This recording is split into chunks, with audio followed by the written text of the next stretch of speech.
ভবিষ্যতে যদি কোনো ন্যাশনাল প্লেয়ার এই ধরনের কোনো খ্যাপ খেলতে গিয়ে যদি কোনো ইনজুরিতে পড়ে, এটা দায়িত্ব তাকেই বহন করতে হবে। ক্রীড়া প্রতিমন্ত্রীর কড়া বার্তা, খ্যাপ খেলতে গিয়ে ইনজুরিতে পড়লে প্লেয়ারকেই নিতে হবে দায়ভার।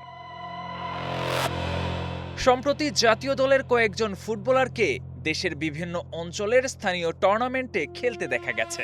বিষয়টি নিয়ে সোশ্যাল মিডিয়াতে চলছে নানা সমালোচনা। অজানা নয় ক্রীড়া প্রতিমন্ত্রী আমিনুল হকেরও।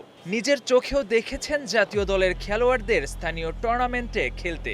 প্রমাণ আমি নিজেই, কারণ আমার নিজের চোখে আমি দেখেছি যে টাঙ্গাইলের মতো জায়গায় এবং ঝিনাইদহের মতো জায়গায় আমার সামনে আমার ন্যাশনাল প্লেয়াররা খেলেছে।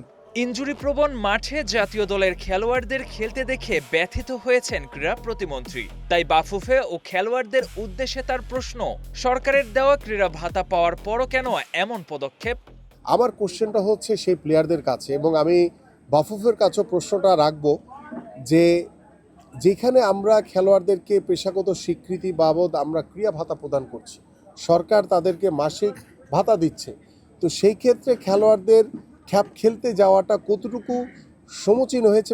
এ বিষয়ে খুব দ্রুতই বাফুফের সভাপতি তাবিথ আওয়ালের সঙ্গে কথা বলতে চান তিনি। খেলোয়াড়দের সতর্ক করার পাশাপাশি বিষয়টি বন্ধে নেবেন প্রয়োজনীয় পদক্ষেপ। ব্যস্ততার কারণে এখন পর্যন্ত আমাদের বাংলাদেশ ফুটবল ফেডারেশনের সভাপতির সাথে কথা বলতে পারিনি, বাট আমি দ্রুতই তার সাথে হয়তো বা 2-1 দিনের ভিতরে কথা বলে যেই খেলোয়াড়রা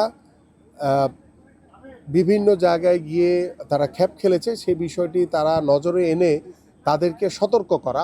তবে সতর্কতার পরও জাতীয় দলের কোনো প্লেয়ার স্থানীয় টুর্নামেন্টে খেলে ইনজুরিতে পড়লে সেই দায়ভার ওই খেলোয়াড়কেই নিতে হবে বলে কড়া বার্তা দিয়েছেন ক্রীড়া প্রতিমন্ত্রী।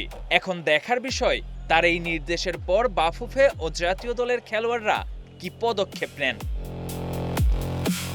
KM Sony, star play.